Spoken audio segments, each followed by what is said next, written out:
कि आप मुझे जानने लग गए। बाकी मैं ये सेम काम 2012 से कर रहा था।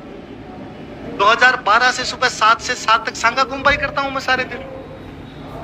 मेरी क्लास में बैठने वाले 400 बच्चे और वैसी 10 क्लासों में जाके मैं सर पढ़ाता और सब बच्चे मेरी तारीफ ही करते और सब कहते सर बहुत अच्छा पढ़ाते हो। लेकिन बाहर कोई जानता ही नहीं था आपको। लेकिन जब कोरोना आया तो शुरू में हमें बड़ा अजीब लगा और हमें कहा गया कि ऑनलाइन पढ़ाओ।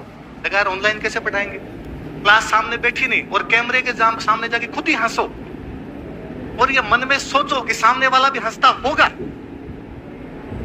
ये तो बड़ा अजीब रहेगा यार।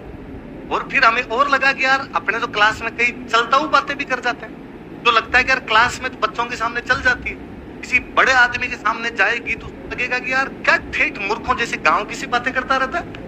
और ये बातें ये क्लास में ही लोग पढ़ाते हैं। इसलिए शुरुआत के कुछ वीडियो में बड़ा डर के पढ़ाया। वो शुरुआत वाले मेरे वीडियो आप देख लो तो आपको यूं लगेगा जैसे कि थप्पड़ मार के जबरदस्ती खड़ा कर दिया।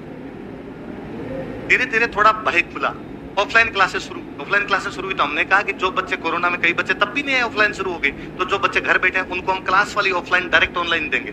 क्लास में जब बच्चे आए तो मैं जब बच्चों के सामने वापस बोलने लगा तो मेरा थोड़ा जो रिदम फ्लो था, जो नेचुरल फ्लो आया मेरा निकल के सामने।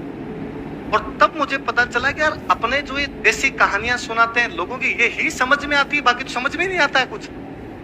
आज सुबह ही एक मेरे को साथी, उन्होंने कोचिंग खोल रखी है, मैं उन बच्चों से चर्चा कर रहा था, तब मैं कह रहा था कि मेरे को जब आजकल लोग आके कहते हैं कि सर हमारी मम्मी और पापा आपके वीडियो देखते, मुझे लगता है कि यार इससे उपलब्धि क्या होगी कि तुम पढ़ने वाले तो देखते नहीं हो, वे देखते हैं जिनका पढ़ाई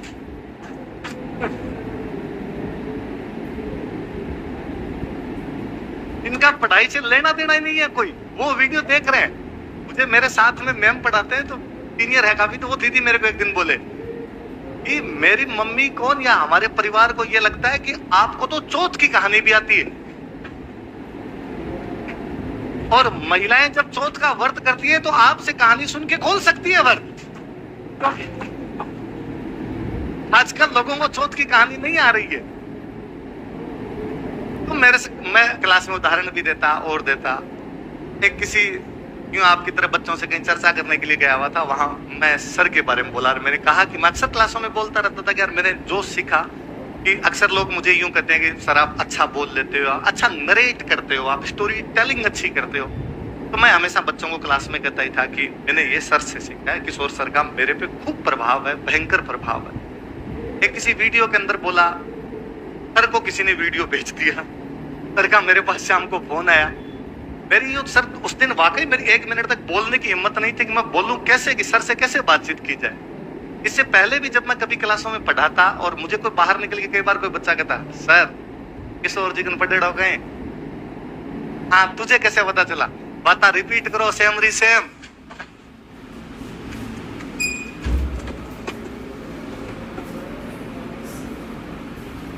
मुझे लगता है ये तेरी गलती है, तू सर से पढ़ के भी फिर मेरे पास क्यों आया, फिर वही रह जाना चाहिए था।